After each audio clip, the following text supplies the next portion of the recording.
I call to order the Public Infrastructure and Utilities Committee meeting. It is Wednesday, January 17th at 3:37 p.m. here in the Kennedy Room. Sorry to everyone watching at home. We are starting a little bit late. So first we'll do a roll call, please. Alderman Vollmer. Present. Alderwoman Keys. Here. Alderman Browning. Alderman Aldridge. Chair Schweitzer. Present. Alderman Browning. Alderman Aldridge. 3 present. We have a quorum. Thank you. We will move to approval of the minutes. I will entertain a motion to approve the minutes of January 10th, 2024. So moved. Thank you very much. Madam Clerk, please call the roll. Alderman Vollmer. Aye. Alderwoman Keys. Aye. Alderman Browning. Alderman Aldridge. Chair Schweitzer. Aye. Alderman Browning. Alderman Aldridge. We have 3 aye votes. Thank you. By your vote, you've sustained the motion. We have approved the minutes of January 10th, 2024. We will move to board bills for review. We'll start with item number 1, board bill number 189. Alderwoman Spencer, you are recognized.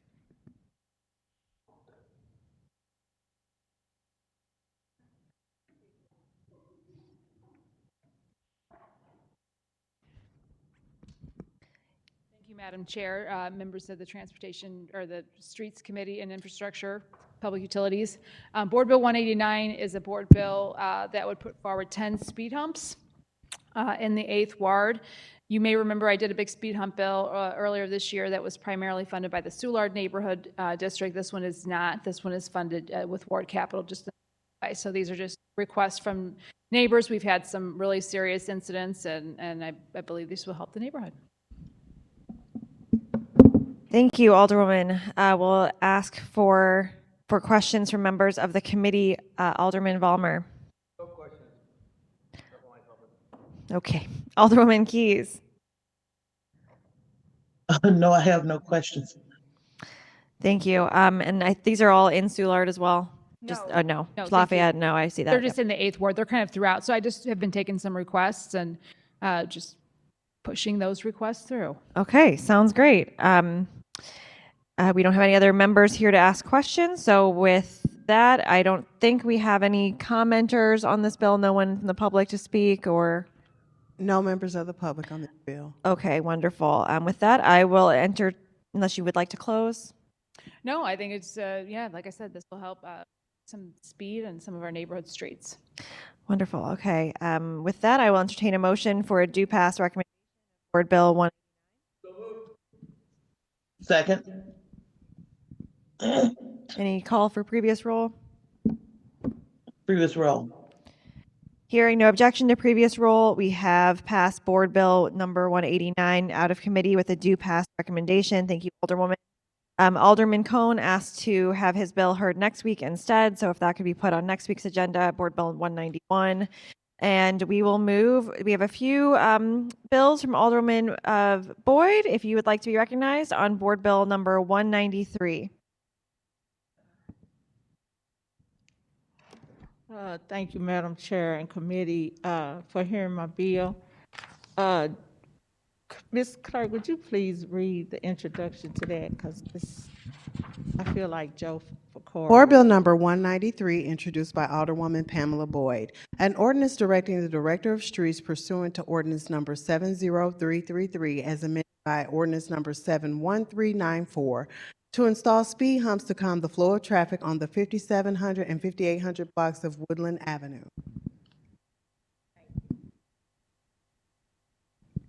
Thank you.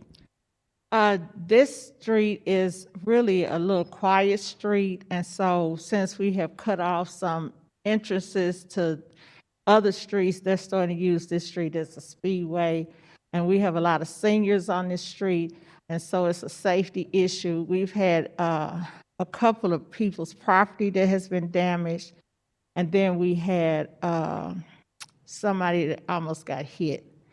So it's a short street, and so I think that the speed bumps will kind of help and give the residents ease in regards to safety on that block. Thank you so much. I will move through, unless we have any public comment or any written testimony, anything. We have none. Okay. We'll move through members of the committee. Alderman Valmer. Alderwoman Keys. No questions. Alderman Aldridge. No questions. Alderman or Vice Chair Browning. No questions. Okay, wonderful. Anything to close? No, I just asked for your favorable approval on this board bill, and I feel like Joe Pecoria took his place, huh? He did stop signs, I'm doing speed hump. So thank you. Well, thank you for being here. And with that, I will entertain a do pass recommendation for Board Bill 193. So moved. Madam Clerk, please call the roll. Alderman Valmer. Aye. Alderwoman Keys. Aye. Alderman Browning. Aye. Alderman Aldridge. Aye. Chair Schweitzer. Aye. We have 5 aye votes. Wonderful. By your vote, you've sustained the motion, and we have passed Board Bill number 193 out of committee with a do pass recommendation. And we appreciate your time here. You're next as well. Board Bill number 194, you are recognized. This is speed bumps again. So my residents going to be very safe in the 13th Ward. So this is speed bumps in this community. Could the clerk please tell the introduction, please?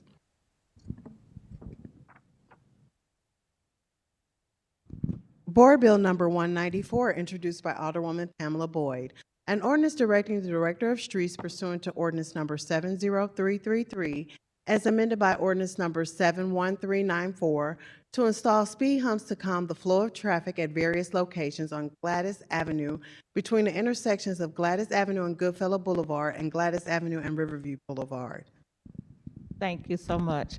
And so this too also, Madam Chair, is a short street, and it's a pretty quiet street with majority seniors over there. And so this would be a safety additive for those seniors. Okay, thank you very much. Go through the committee. We have probably no public comment, no written comment as well for this one. Just checking. Nope. Okay, good. Alderman Valmer.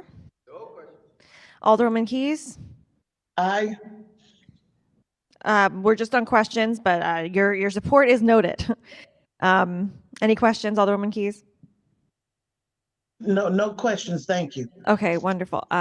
Alderman Aldridge. No questions. Vice Chair Browning. No questions, and I will also be in that. Okay, thank you. Anything to close, Alderwoman? No, thank you for your favorable support. Okay. With that, we'll entertain a motion for a do pass recommendation of Board Bill number 4. So moved. Second. Any call for previous roll? Previous roll. Hearing no objection to previous roll, we will pass Board Bill number 194 with a do pass recommendation. Thank you. Try to move you through quickly. Okay, we have no resolutions for review, so we'll move on. We have a discussion, so that shouldn't be under, I guess it's technically a resolution, but we've already passed it, so I guess it should be under committee discussions, but that's fine. So we're going to have a discussion on the resolution number 24 and our movement that we've had in that towards that resolution, which set the priorities for our committee and talk about some things to look at going forward that meet those priorities. So if you don't mind, I'm not sure who to ask to make sure the new presentation is up on the screen here.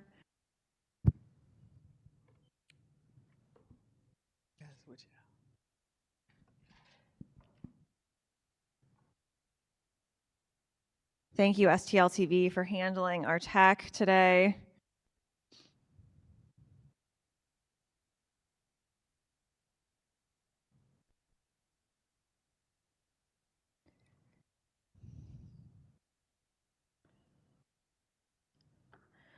Okay, wonderful.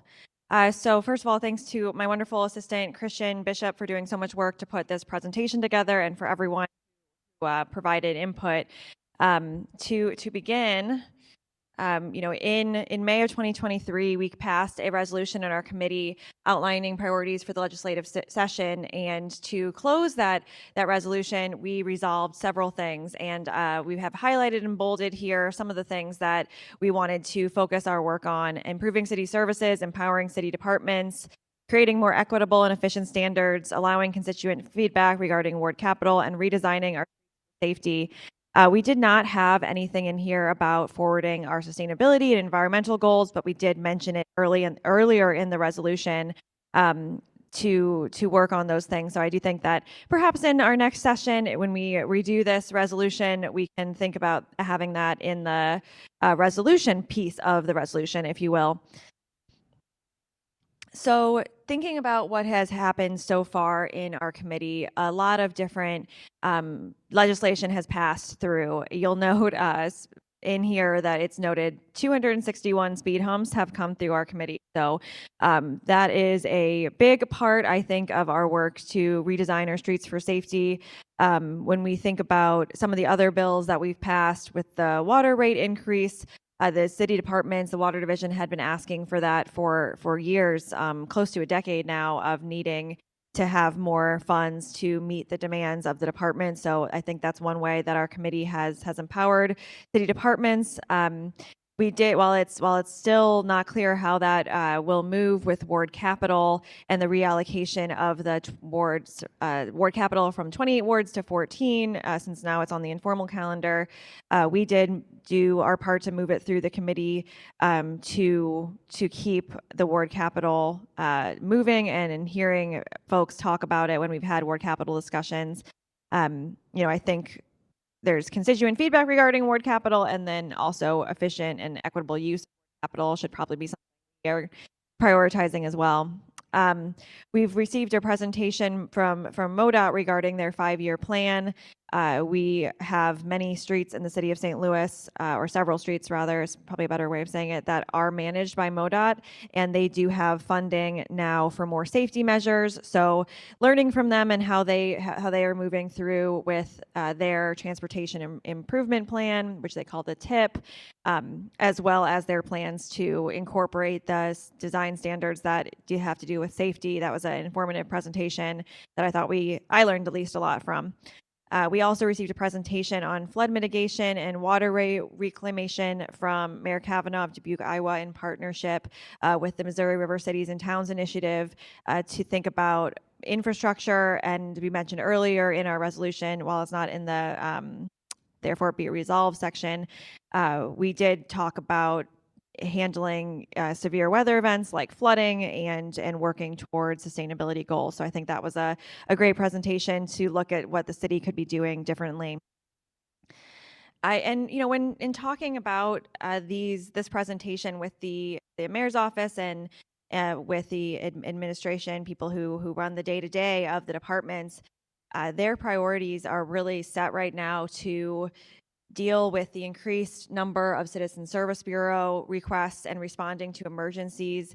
The streets department, for example, during our time here had a severe flooding event. I guess that was before, maybe over a year ago now, but they've been just got back into their offices. So we're dealing with some pretty severe damage to their record keeping system, as well as just having to work out of trailers, really put them back, I think, and had a big thing for them to have to deal with.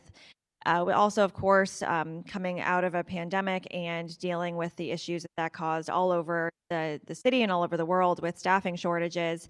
So hiring more people has been a huge focus of the administration in all the departments, but in the ones that we talk about, if you think about the streets department, they are still vastly understaffed and working really hard to staff up. We've bonuses and increased salaries and more efforts than ever before. In my knowledge of city government, to really get more folks hired, that's something they're working on really diligently, as well as planning, coordinating, and executing the spending of unprecedented federal funds.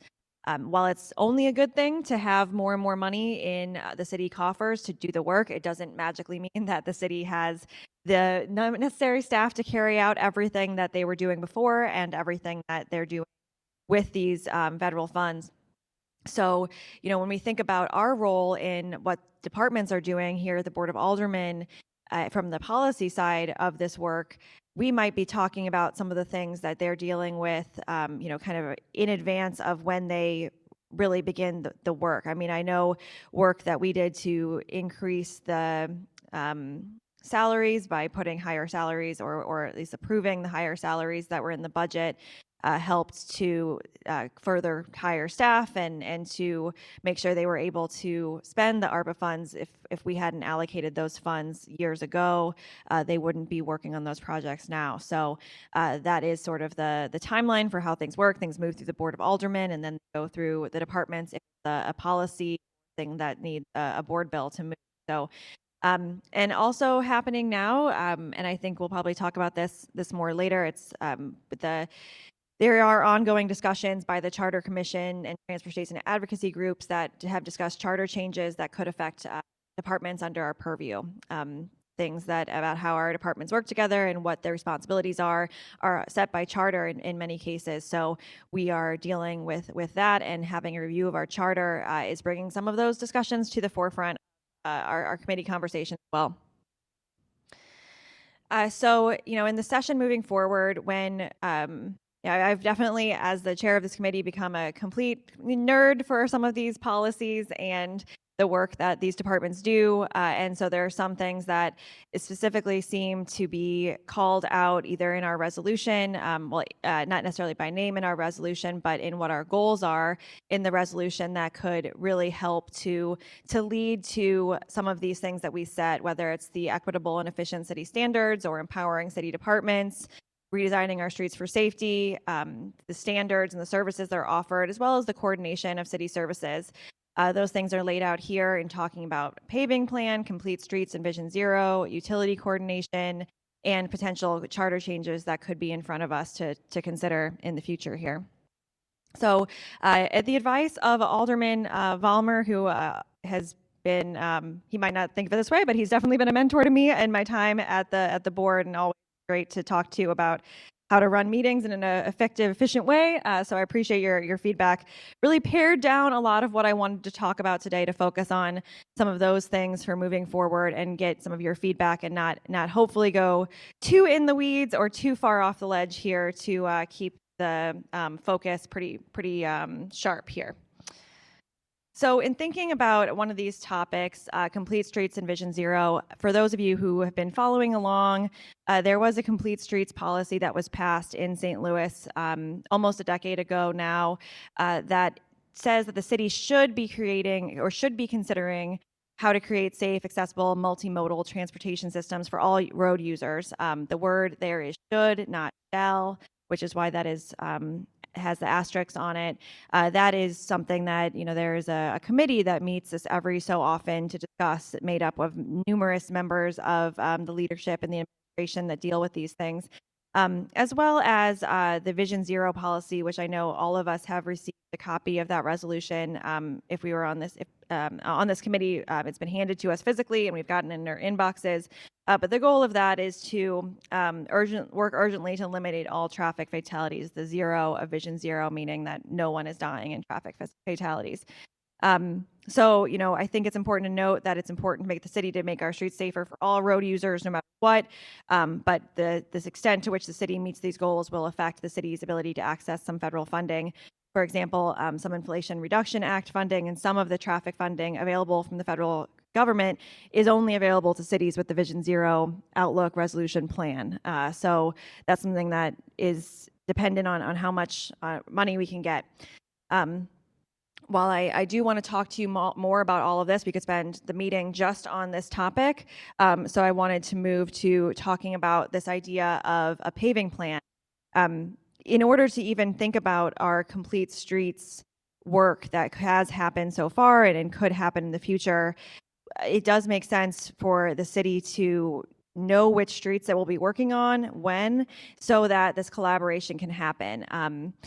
Right now, our current process is the list for paving projects is collected for Ward Capital, at least, not including American Rescue Plan Act funds. It's either collected through Citizen Service Bureau requests or an aldermanic list that's given, or in some cases, aldermen do ride around with the streets department to determine how to move forward on streets. I know that I think all of us, or many of us, are still waiting for final confirmation of what the Ward Capital St. Louis Works asks will be. So, in this, in thinking about all of these things, when we heard from MoDOT regarding their paving plan, their transportation improvement plan, that really resonated with me as something that the city should be thinking about or could be thinking about doing. So, what I wanted to have a moment for discussion on, and I'll limit it probably to, 5 or 10 minutes at most, is just opening it up to the committee for what you thought of the MoDOT transportation improvement plan, whether you think that could be implemented, something similar in the city, and just how you handle Ward Capital and St. Louis Works now with these sorts of planning issues in mind. And I'll open it up to committee. If Alderman Vollmer, if you don't mind speaking first.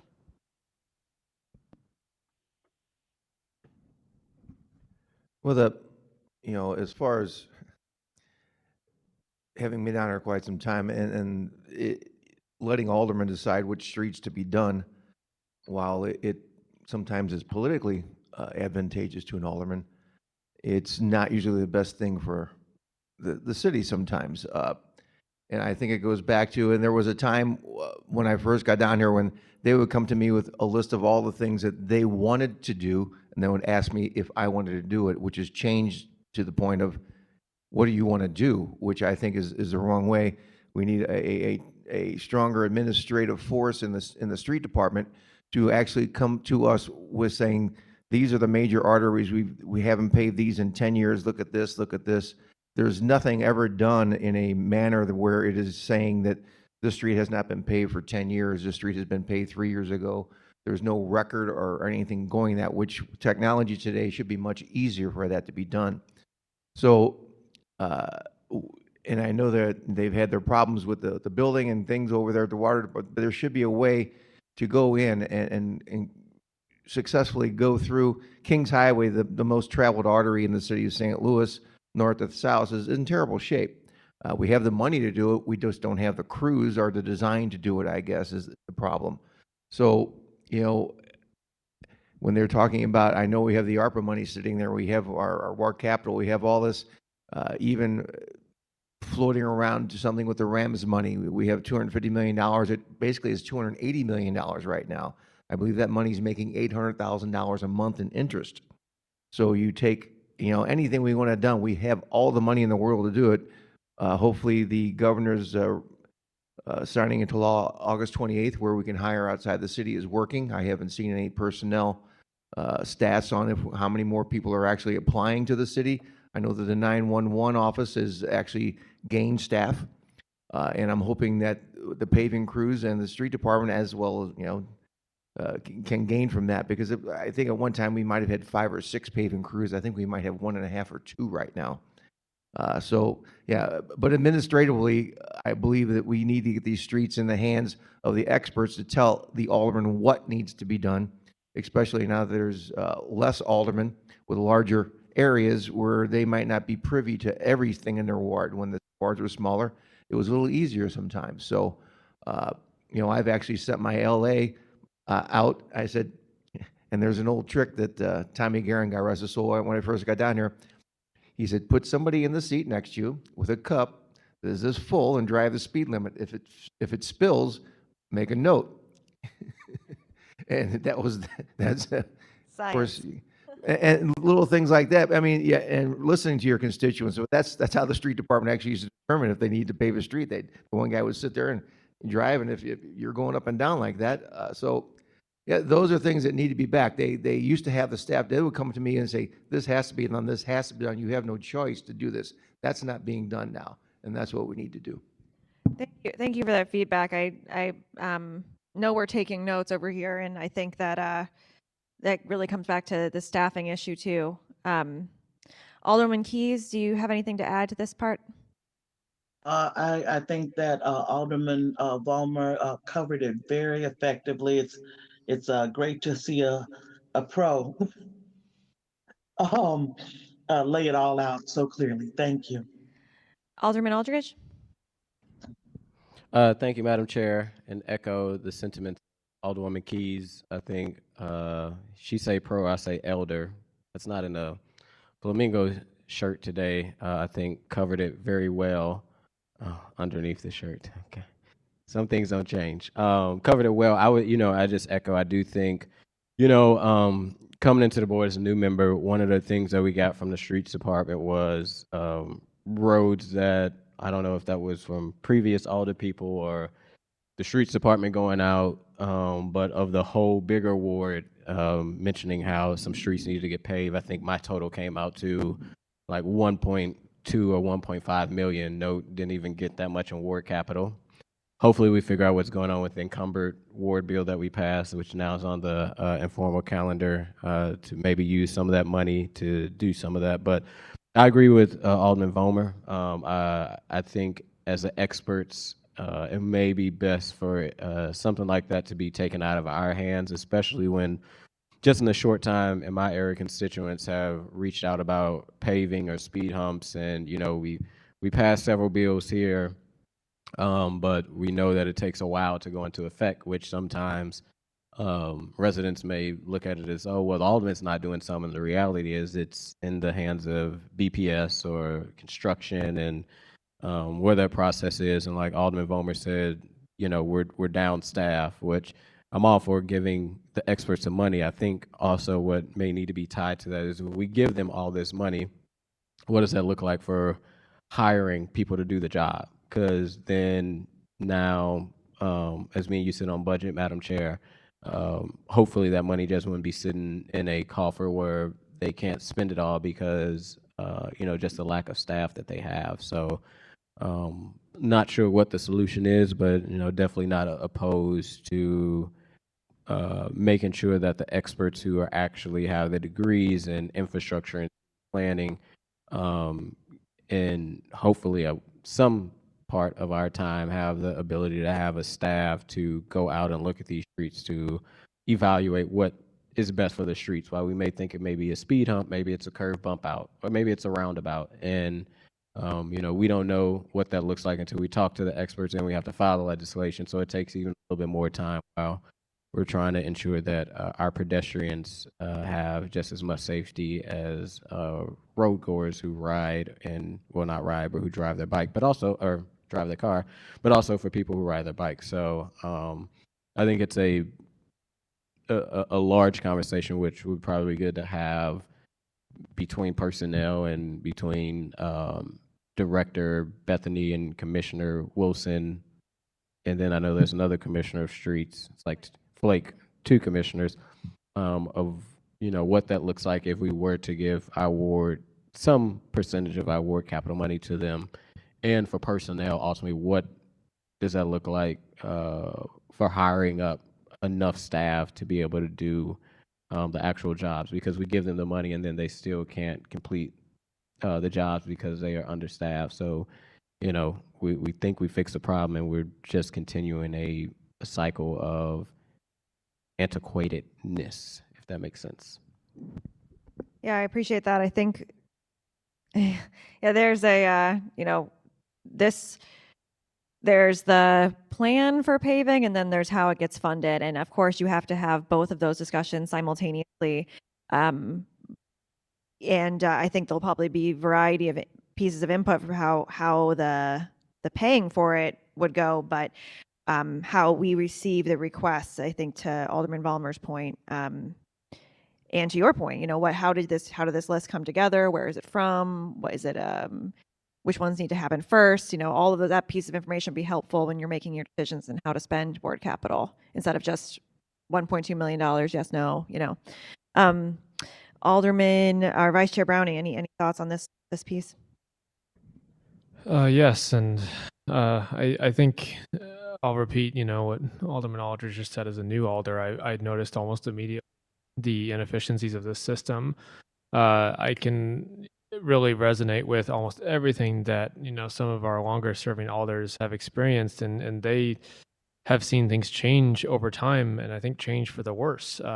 It struck me a couple months ago, I rode around with somebody in the streets department, the roads in my ward, to evaluate them, hear from streets about what they thought would be the best treatment and what we should do.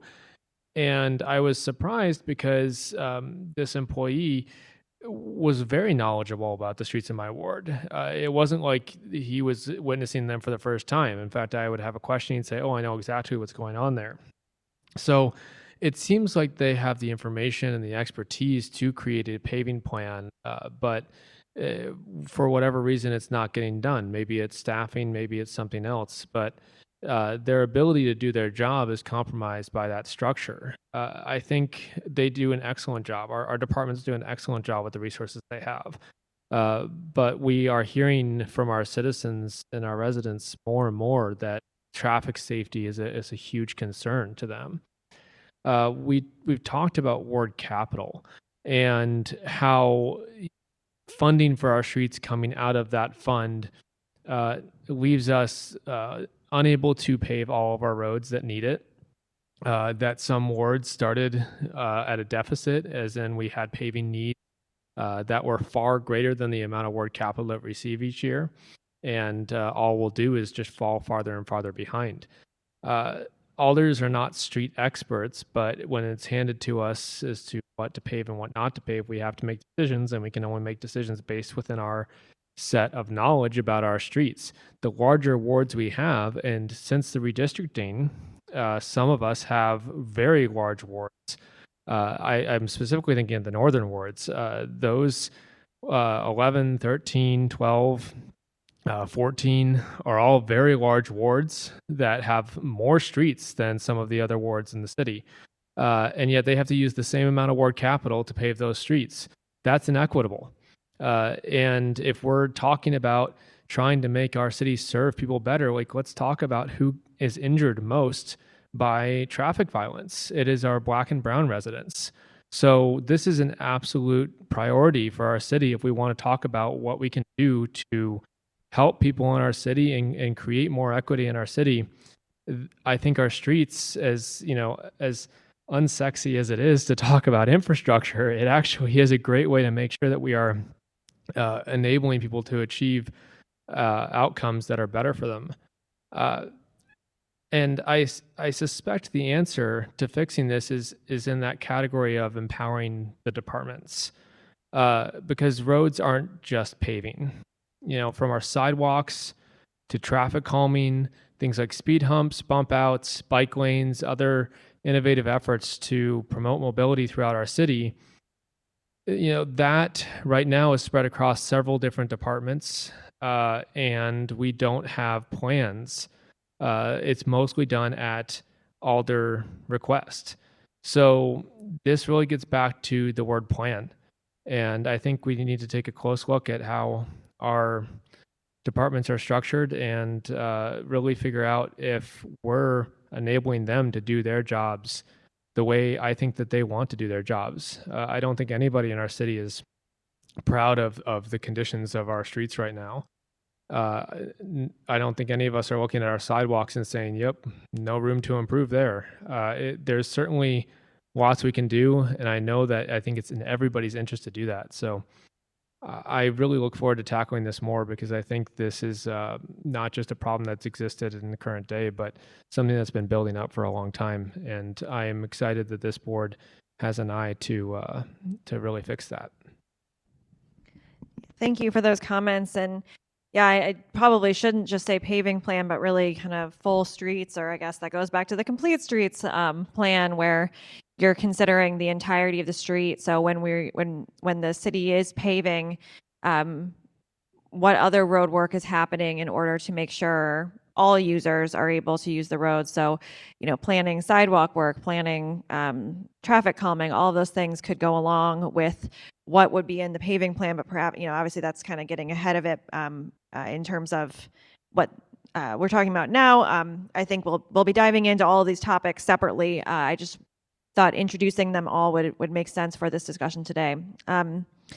So the next thing that I wanted us to talk about, you know, we hear all the time from our constituents about utility work, and you know how often the utility work that is happening on our streets it sometimes it's not always very pretty at the end, and it can be where potholes form, and the maintenance of the streets to repave and to cover the places where there's work is just not keeping up necessarily with the quickness of the utility work that's happening. So in researching this and learning more about this and what the city's tried to do in the past, years ago, there was something put in place called a dig once policy. That's currently what the city has in place for utility coordination. But unfortunately, it's not really followed. What it says is that the city should be setting out quadrants of the city where utility work is to happen all at once. So, a quadrant run, if any utility needs to do work, they need to do the work when the streets are open for work, and then they would get paved afterwards, and it would be open to a different quadrant of the city, so that the city isn't kind of having this patchwork that's happening now where the paving is all over the place, or the patches are all over the place. But without that paving plan, it is almost impossible for the city to participate or facilitate in this conversation. As the streets department, when they get our list from an alderman saying these are the streets they want to do, they may then run them to the utilities, and utilities may say, actually, we're going to be doing work on that street this year, and then we're back at the drawing board for where we want to move money. And it just doesn't need to be that way, I don't think. So, there are other standards for utility work that exist. MoDOT did provide their standards for construction and repairs of utility work.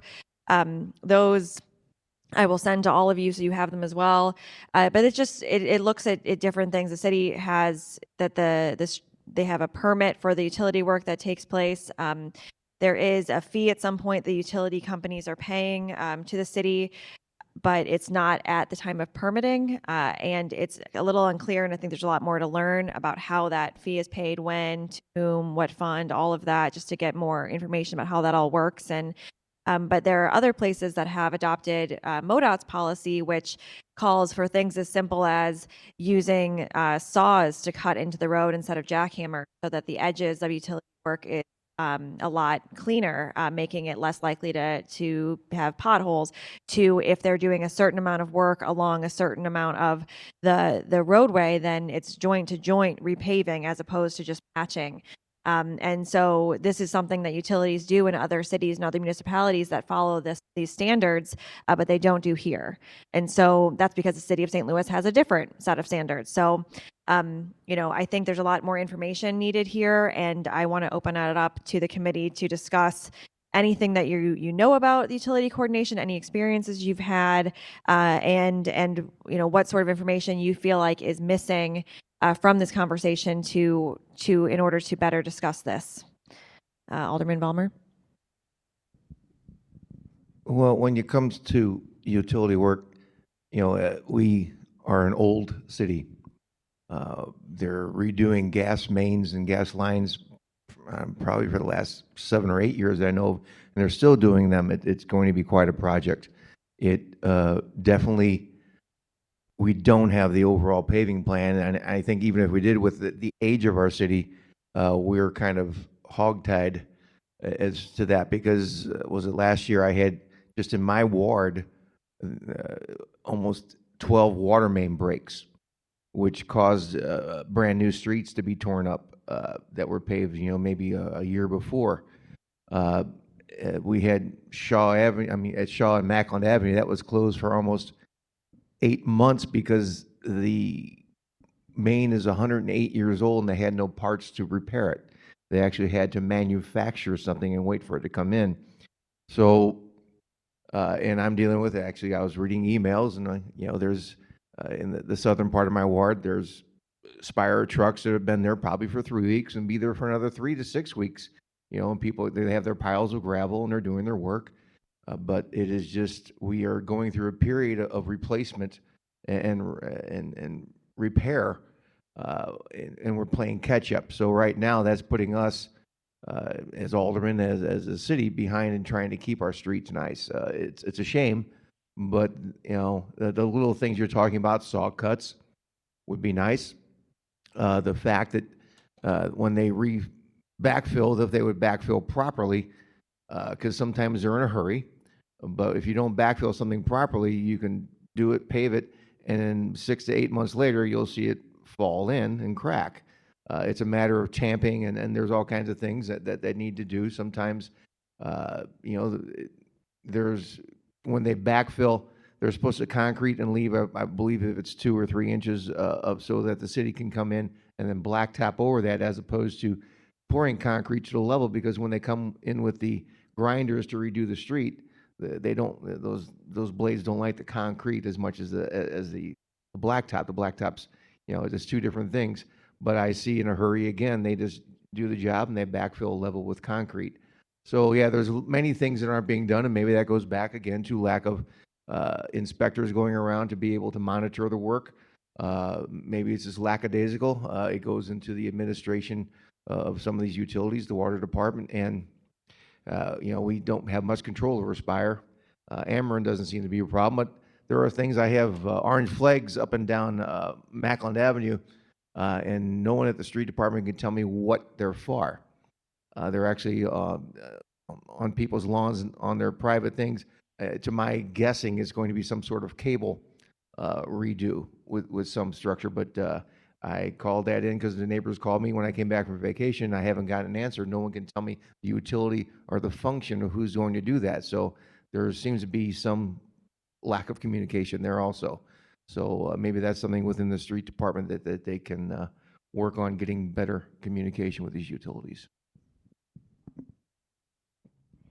Yeah, thank you. And I know that when I've talked to the streets department about where utilities are supposed to bring the level of the street to, it seems like depending on the staff that they have, the answer can change with what they can do with utilities do work, with whether they're expecting it to be brought back to grade or whether it's supposed to be left lower. So and that's, I think, a discussion that happens but isn't part of the contract or the permits that or not the contract, but the permits that I've read. Alderwoman Keys, anything to add to this part of the conversation? No, Alderman Vollmer said it very well, and speaking is difficult for me because I'll begin to cough uncontrollably. All So right. I yield. Thank you. Thank you. I hope you continue to feel better, Alderwoman. Alderman Aldridge. Thank you. Also, Echo, I hope you feel better, Alderwoman Keys. No, I mean, I know. Well, I don't know what to the level we can do with the utility companies. That'd be nice, maybe, to even have them come in. These conversations are definitely important. Hopefully, they move to a place of like legislation. But even when I was out, or even when I was state rep or just out campaigning, into this day, residents continue to complain about Spire and Ameren, mainly more Spire, that are doing work on the streets, and then once they do the work, they just leave, and they sometimes don't even pave it. They just kind of leave like rocks in the spot. I don't know if they believe like the city's gonna come and like pave over that, but I know this is and has been an issue where utility companies are probably doing what they need to do. Like Alderman Vollmer said, owed. The city's owed. She's very owed, and the material that we have within her is very owed. We constantly have water main breaks. Recently just had one in the downtown area with the weather collapsing, or not weather collapsing, the pipes collapsed because of the cold weather. But, it would be good to, I know we have the dig once policy, but good to try to figure out some type of resolution around making sure once utility companies come in and do their job, that the street is paved back accordingly. And then what does that look like if the street was just paved and now it has to maybe get repaved again because of the utility company coming in using a jackhammer or whatever and messing it up. So that's my 2 cents. Thank you. Vice Chair Browning? I think driving around our city, there's roads where you can point to the issue with the road not being potholes, but being utility work as the reason it's so bumpy and unpleasant. It would definitely fail the test of setting your drink and letting it spill. There's places I've seen that are repaired with concrete that's different than the type of road material that was originally there. So not only does it stick out, but when we get weather like we just got, it freezes and then gets disrupted and then collapses or juts up. And you can see this on almost any road in St. Louis. It's not a coincidence that every winter all of our roads just get worse, and the race to fill the potholes weather gets to be above a temperature where we can do that. So there's all sorts of things that we could, I think, take a look at, from how it's cut to what type of material it's repaired with. But the truth is that whenever you have a freshly paved road, the reason it is so nice is because it is seamless. And whenever you introduce a seam, it is giving a place for water to get into and expand and contract and then cause issues. So whether we look at a complete paving policy where if a certain amount of work is done, they have to pave, from curb to curb, or get them on a better schedule so that the street department can come in right after they're done. But who among us hasn't allocated award capital, saw a street get paved, and then months or even sometimes weeks later watched it get torn up? It's maddening, it is self-defeating, and it is a horrible waste of money that our residents have paid to make our city nicer. So I think there's all sorts of areas where the city could do a better job at not shooting ourselves in the foot. And this is certainly low-hanging fruit. So I think that Spire and Ameren to a lesser extent, but still there, and even our own water department would all appreciate a better level of coordination, because I don't think it's in their interest either to have to disrupt and destroy our streets. They have to drive on them too, right? So I think this is definitely an area I would be very interested in exploring, because we may be digging once, but we're not repaving in a way that is making the street whole again, and that's a major issue for everyone in the city. Thank you all for your comments there. So I did promise to keep it relatively brief, and I hope to have met that goal. So in terms of next steps, and there were a few different things we talked about there with how we pave and plan our streets, how work gets done on the street. Most of what we just discussed was around really street maintenance. So I guess these are some discussion questions in terms of barriers you're foresee. I did kind of mention the charter commission discussion of changes that could end up on the ballot with the departments. And so with these questions in mind, continuing the conversations or anything that you're most interested in, just want to do one more round of feedback from aldermen and kind of think about how we're going to move forward around these topics. Alderman Vollmer. Why it's as far as getting to them, it's tough to say. We can be vigilant as to keeping up with all the things we keep talking about here, which we keep talking about all the time. But we need, I guess, to maybe get, and I don't want to put department heads, we're not here to beat on anybody, but just to maybe, and whether it has to be in a meeting or just as a committee, we can call them and see if there's things we can help them with. What, besides money, what other things do they need from us to make their job easier? What kind of input do they need? We want to get this back to what's missing most part in every part of the world right now is more of a team effort as opposed to us against them. We're all in this together. Tell us what you need and see if we can supply it. That's basically the basic thing. Thank you. Alderman Keys, if you have anything to add okay, nothing right now. Thank you. Okay, Alderman Aldridge. Yeah, not much to add. I would just echo, I guess, Alderman Homer's point. Maybe it, makes sense to bring in the department heads, like Alderman Vollmer said, not to beat up on them, but for us to have more understanding of what we can do at the Board of Aldermen to help with that, and probably also bringing in the Director of Personnel. Sonia Grace did a fabulous job since she's taken over as director, but ways that clearly every department in the city right now is suffering with staff. So, I'll just echo, we give them all this money and we're still in the same boat, no matter if it's in the alderman hands or in the department hands. So, what can we do to help would be my 2 cents. Okay. Alderman, Vice Chair Browning?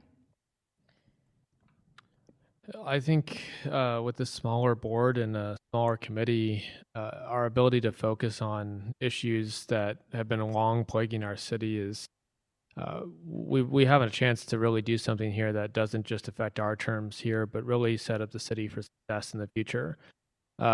If you look at some of our departments, they were last created and formed before cars were the major mode of transportation. So it's fair to say that they're probably not structured the way that they would like to be either. But they've been doing their best, and I think if anyone from the departments is watching today, I hope they know we want to help you. We want to make sure that you're getting what you need to do your jobs well, because at the end of the day, this is all of our city, and we all have to travel these roads. As I mentioned earlier, this is absolutely an equity issue. And as long as we have, dangerous roads, or we have roads that are causing people to have to spend money on their car that they can't afford, or they can't afford to get around without a car because the sidewalks are terrible, but, maybe they don't exist in good condition in the neighborhoods they live in. All of these things fall under the purview of our committee. And so I think we have an excellent chance to do something here this year, next year, however long it takes. But, you don't get easy results overnight. And so I expect this to be a long and educational process. So to answer the question about who we could invite, I'd love to hear from BPS. I'd love to hear from Streets. I'd like to, see where they feel things could be improved and where they think things are going great, because I think we can all acknowledge that there is a lot of good work done in this. So however we do this, I want this to be a collaborative process. And I think we can learn from our partners at the state level. We can learn from really everyone in our city that what we could be doing better for our city. But as far as barriers go, I hope that there are not barriers as we proceed forward. But I know that at the end of the day, if we all keep that mindset of we're working together to improve this city, we can achieve what we need to achieve and really improve everything for everyone. Thank you all for going through this exercise today and talking about some of these issues. We've get really holed up here talking about speed humps in this committee, but we have a lot of other in our purview, and I wanted to have the opportunity, and thank you again for humoring me, to make sure that we were thinking about the larger goals that we set at the beginning of this session and thinking about how we can move forward. So I've certainly have some notes, and I think that our next step will be around these topics and just general discussion with the departments to invite them to come and talk with us about these things. Like I said at the beginning, these are things that everything on this presentation has been spoken about with either the relevant department or the administration, so that we can make sure that we are on the same page. Because we may set policy here at the Board of Aldermen occasionally, but it's going to be up to other people to carry it out. So it doesn't make sense to have policy that's not centering those departments and what they think they'll be able to accomplish in the future moving forward. So with that, I will close our discussion today. I do not believe we have any written testimony. We have none. Okay, any announcements? Seeing none, everyone was here today. And with that, I will entertain a motion to adjourn. Second. Hearing 2 seconds and a previous roll, no objection to previous roll, we are adjourned. Thank you.